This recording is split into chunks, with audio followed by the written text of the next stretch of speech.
Hey, I wanted to talk to you about your contract a little bit. Obviously, all that's out and Okay. stuff. A lot of incentives in there, and if you win, if you were to get fired, I guess if you win a lot and they fired you, you get 75%, but not as much if you didn't have a winning percentage. What do you think about the structure of it and everything now that everything's out? A lot of it, Trey, went back to my original contract. The number of wins changed from 6, 7, 8 to 7, 8, 9. Was a change in there, which we certainly understand. The program's different, than what it was a couple of years ago, and I thought, in contracts, Trey, really, we all want to be treated fair. That's it. It's not, and sometimes the eye of the beholder is not unrealistic. And in this case, maybe I was. I don't have any idea. But I was very, very pleased and happy with the contract and the incentives in it. If I want to get paid more money, we need to win football games. And if we don't, then it goes down to 50% in a buyout if they happen to fire me and things of that nature. If we have a losing record, and so I thought it was fair for both. And I was very cautious that I wanted it to be fair for the university as well. I think it put me about ninth in the SEC, and I've only been a head coach for 2 years. And I think to me it was fair. I was ecstatic to get it, and I thought Jimmy Sexton did a wonderful job with his communication through myself. And you'd have to ask Hunter, but I think they have a really good relationship from this contract, and I'm pleased that this will be my last coaching job. And the non-compete in the SEC is basically stating that stability, and that's what I wanted. I want to be able to use it in recruiting, and we certainly have as recently as 5 minutes ago. Since the spring has been over, Dorian Gerald announced that he plans to come back to Arkansas. What does that look like in terms of the 85 scholarship total for his waiver process? Because this will be his 7th year out of high school, and how it all unfolded. Yeah, great question. There were several things that went through with Dorian. Obviously, before the 85, where the number was 25 plus 7, then it went to 85. Well, we didn't have a scholarship, nor did I believe that Dorian would get cleared to participate either by the 7th year or by physically. He received both of those late, about a day or two after the 85 came out. We had an available scholarship.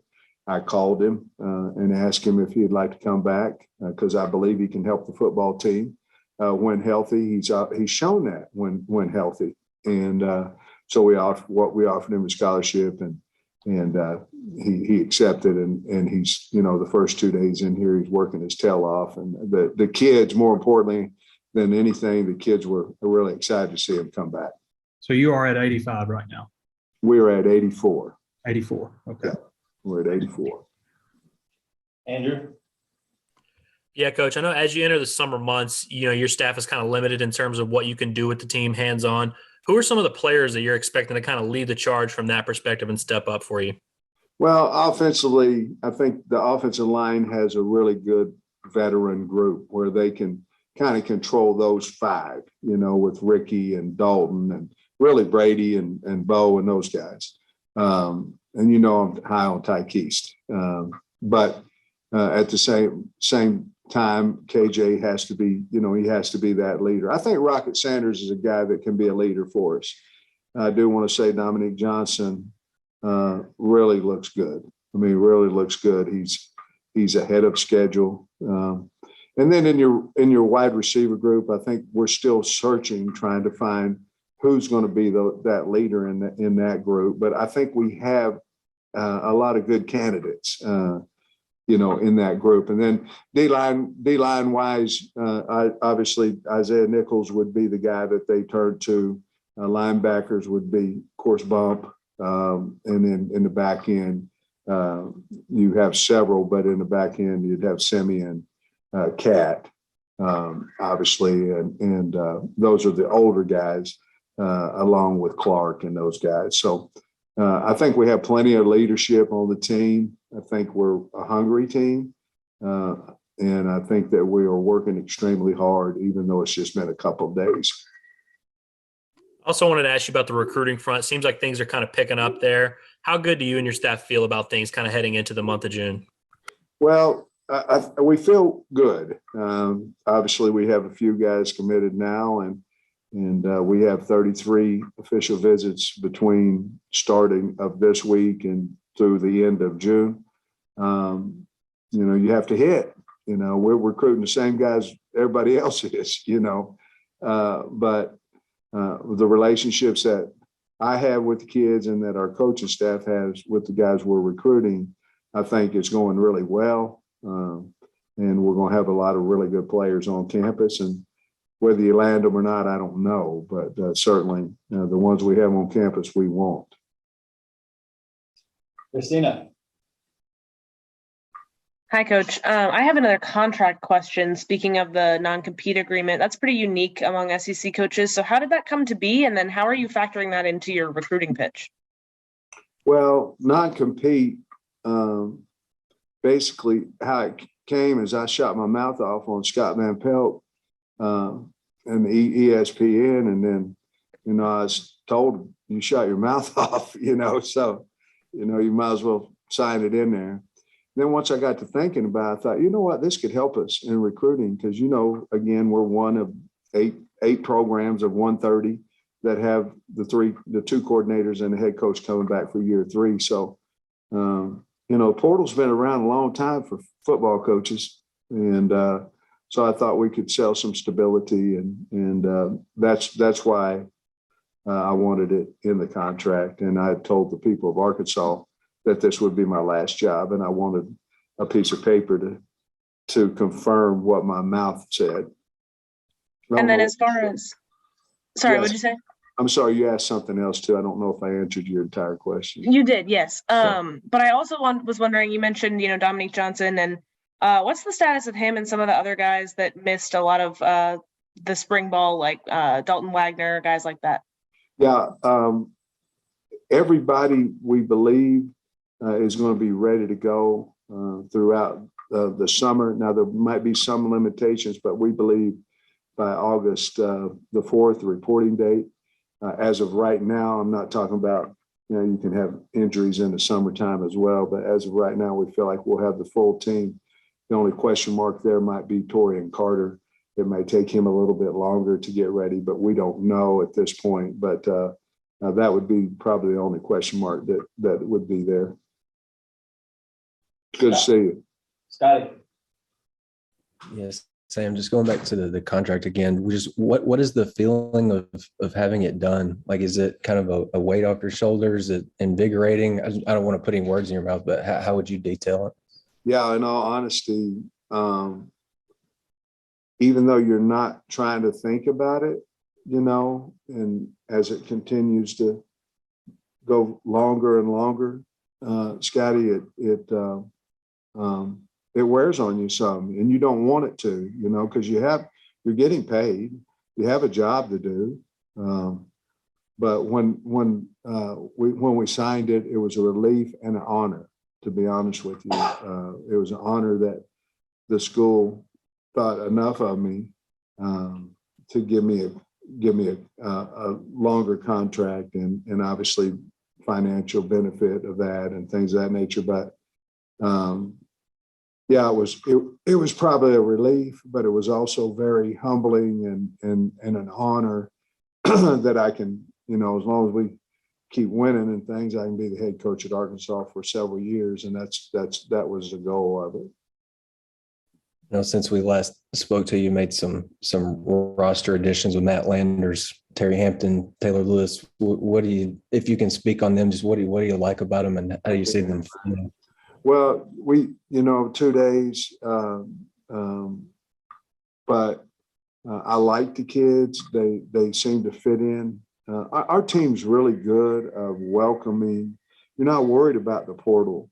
I worried that how would the old hats except the portal guys. But if you really look at it, you have 25 portal guys every year coming in from high school. So it's not like now it may be a little different deal because you bring in an older guy in, you know what I mean? But our team's been really good at accepting the guys. And so far, Matt's done a really good job down there along with Terry. Haven't seen much of Taylor yet, but we certainly will. Bob is traveling today, and he wanted me to ask you about Isaiah Satine and just maybe expectations for him. Yeah, well, the expectations are high, just like they are on everybody. But he's such a talent, and I'll say this: the 2 days that I've seen him down there, he doesn't say much and he works his butt off, and that's exactly what I thought he would do coming from, coach's son, and certainly his mother was a highly touted athlete as well. So, but he's done a really good job, and we're going to give him every opportunity to get on the field this year. Otis. Yeah, Coach, thanks for talking to us today. Hey, Sure. I was going to ask, is Carter look like he will be able to play at some point this season, Sam? We're hoping. I mean, we're hoping, some kids heal faster than others. Right. So we're hoping. He's working awful hard to heal up his, get his injury healed as fast as possible. But, there are some restrictions, obviously, on the injury that he had. But he's working his tail off. If there's anybody that's going to get back at some point this year, I believe it'd be him, though. He's got a strong desire to do that, along with Dominique Johnson. I mean, Dominique Johnson is down there running right now. He's looking good. Coach, we haven't talked to you since the 85. I mean, the 25 yearly got removed, So how do you feel? You like that 85? Like if you have a bunch of kids get in the portal or something, or you get injured, you like the 85 overall? I do. I like the 85 for 85 because you can manage your roster better. Right. Now, I believe there has to be a portal window. We're working on it through the AFCA. We spoke about that in the SEC head coaches meeting. I think there has to be a window in there just simply for manage your roster, and the kids need to know there's a couple of windows to go into. Now that hadn't been passed, but I have a couple of windows that they can, after the season and after spring ball. I don't know if it'll pass or not, but it's a nightmare. I'll tell you where it would be unfair if someone got fired and you brought a new coach in. And you know how the world is that, kids leave like crazy when someone gets fired, It would be impossible without the 85 for 85 to get your roster. You'd be playing at 65 and 70, which would be very unfair. I went through it 2 years ago, but we didn't have a whole lot of kids leave. But I'm 100% for the 85. I've got one more quick one. On the you said you had 84 on scholarship now. Maybe did assume this one or two quit after spring ball that hasn't been announced, Coach? No, we kicked a couple kids back.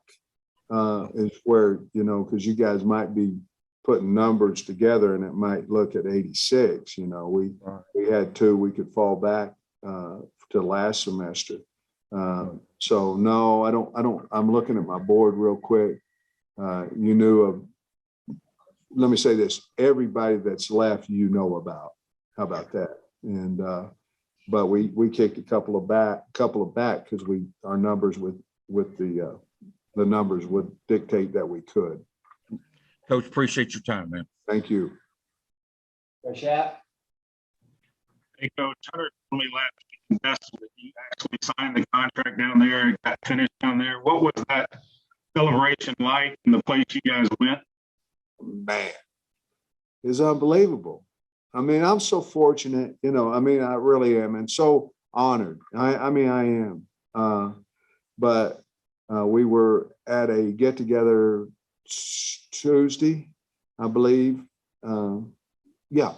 Tuesday night.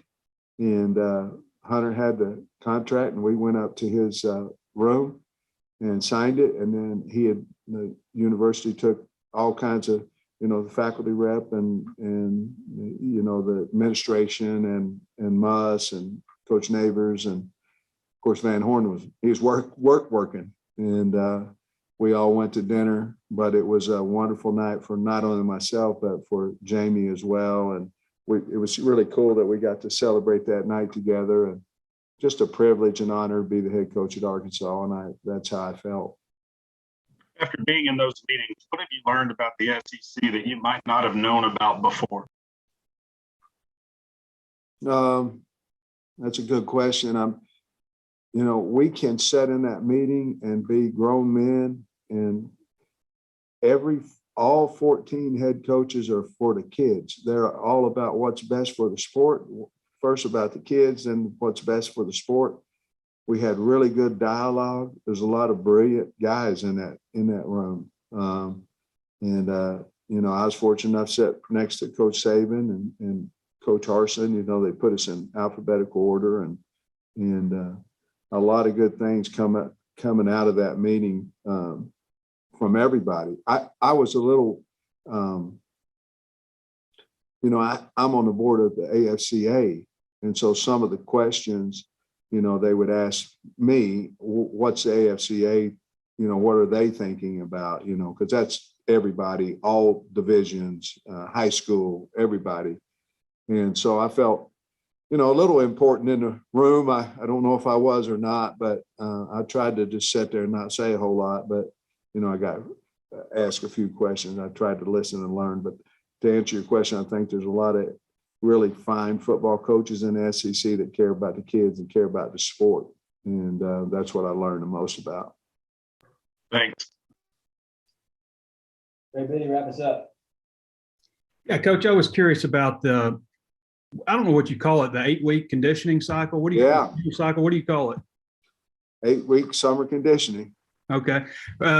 Your first couple of years when you got here, it seemed like it was always like, we got to get bigger. We got to get bigger. But you're pretty big now. I'm curious what the focus is right now. Well, just getting it in shape, and we're focusing on the mind. Your mind, you can do about whatever your mind will let you, and that's something that we're really concentrating on that this summer.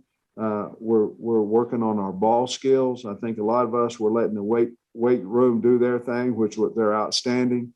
And then in our meetings and stuff, we're trying to teach the game more. We're trying to teach the technique. We're trying to teach the game, and we're working on our ball skills. If we have an opportunity to have the ball underneath our arm, we want to make sure we keep it there. And certainly, if we have an opportunity to pick a pass or catch one, that we don't want drops.